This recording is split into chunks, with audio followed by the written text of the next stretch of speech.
Good morning, good afternoon, good evening, wherever you are. This is Kelly Borsheim. I'm working on this marble sculpture, Helping Hands, and I'm trying to polish it.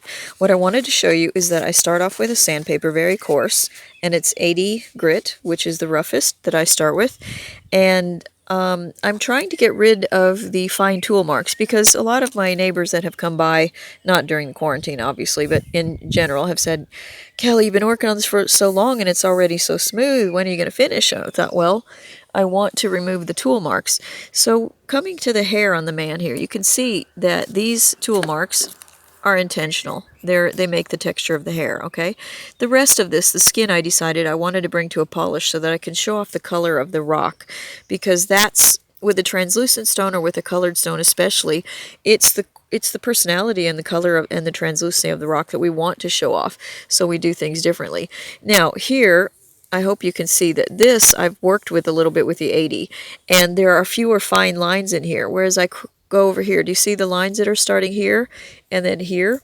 Also, in general, you can see this is already a darker gray and this is whiter. Okay, a lot of that's because this is starting to be polished already. I still have a lot to go, and I want to get rid of, look at all these tool marks here that I've got to do.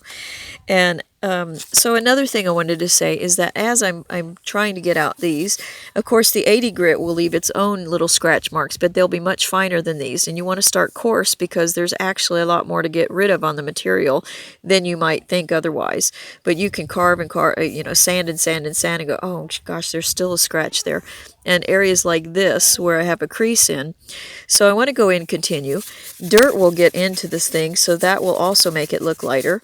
But then the ultimate test is when I make it wet, as if it were polished.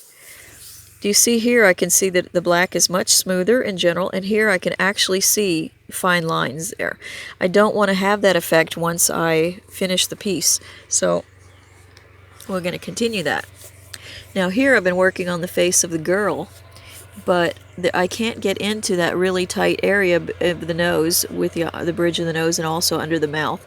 So I'm probably going to take some very fine diamond files and get into that. See the scratches that are still there?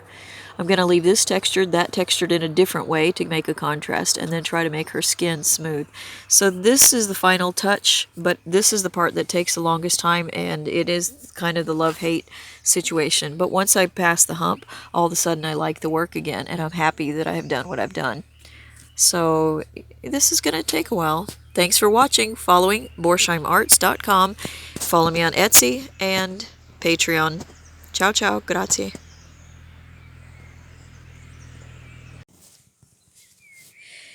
Many years ago in Texas, I had a woman offer to sand my sculptures for me if I would teach her how to stone carve.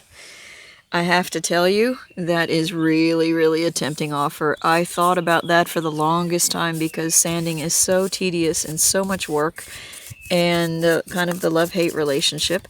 But in the end, I realized I couldn't, because especially at the rough sanding stage, there are still so many decisions that one makes, and you can soften a line, you can change a curve a little bit, you can sharpen a line, you can do a lot of different things in that stage. And like the rest of the artwork, it kind of develops as it goes along. So, and also I might see something I hadn't seen before, that kind of thing, because you get quite intimate when you're trying to get every little surface worked and to work the line of the arm and that sort of thing. So it was really difficult. In the end, I had to tell her, I'm really, really sorry. I will love to teach you stone carving any other way, but I can't let someone else touch my sculptures. And that's not the traditional way of doing things. You had assistants that did all sorts of things to you, but I love having said that I made this. And I also don't really like it when the maestros and the ateliers have their students do all the work for them, and then they take all the credit, and you think, that just doesn't strike me as right either. So I pay the price, because if I want to do all of this myself, that means I'm doing it all myself. But take the good with the bad with that. But it also means that there are fewer pieces I can produce because it's just me working on it. But I'm going to get there. So look at all that.